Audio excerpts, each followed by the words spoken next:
जीवनलाई प्रेमले भरिदिनुहोस् किनकि प्रेम नै जीवनको सार हो।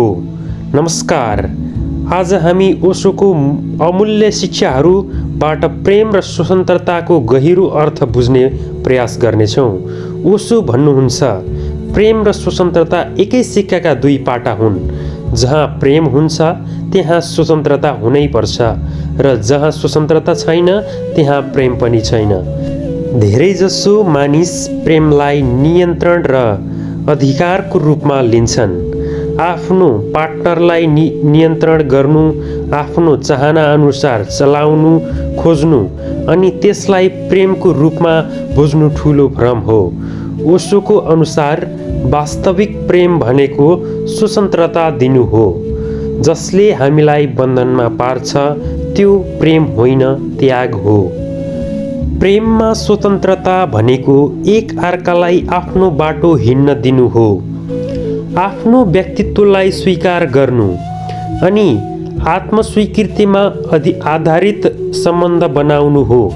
जब प्रेम नियन्त्रण र अधिकारको खेल बन्छ तब त्यो सम्बन्ध तनाव, आशंका र डरले भरिन्छ।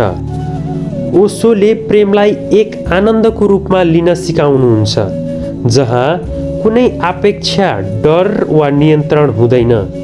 प्रेम भनेको एक फूल जस्तै हो जसले स्वतन्त्र भएर आफ्नो सुगन्ध फैलाउँछ। जब हामी प्रेममा स्वतन्त्रता दिन सक्छौँ तब सम्बन्ध गहिरो र साँचो बन्छ। ओशो भन्नुहुन्छ, साँचो प्रेमले कहिले कसैलाई पक्रेर राख्दैन, त्यो त हावामा उड्न दिने खुला आकाश हो। हामीले प्रेमलाई कब्जा गर्न, नियन्त्रण गर्न र समित गर्ने प्रयास गर्दा त्यसको सौन्दर्यता हराउँछ। जब तपाईँ प्रेममा स्वतन्त्रता दिनुहुन्छ तपाईँ आत्मीयतामा पुग्नुहुन्छ। आफ्नो प्रेमीलाई आफै बन्न स्वतन्त्रता दिनुहोस्। उसलाई परिवर्तन गर्न खोज्नु होइन, स्वीकार गर्न सिक्नुहोस्।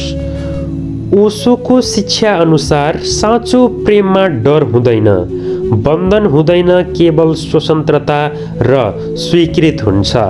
प्रेम गर्नु भनेको कसैको जीवनको हिंसक बन्नु होइन, तर उसको जीवनको नियन्त्रण नगर्ने प्रेमीको वास्तविकता यही हो।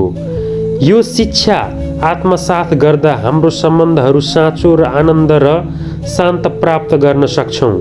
यदि तपाईँलाई यो भिडियो मन पर्छ भने कृपया हाम्रो च्यानललाई सब्स्क्राइब गर्नुहोस् ताकि यस्तो जीवन बदलिने विचारहरू निरन्तर पाउन सक्नुहुन्छ। आजलाई धन्यवाद।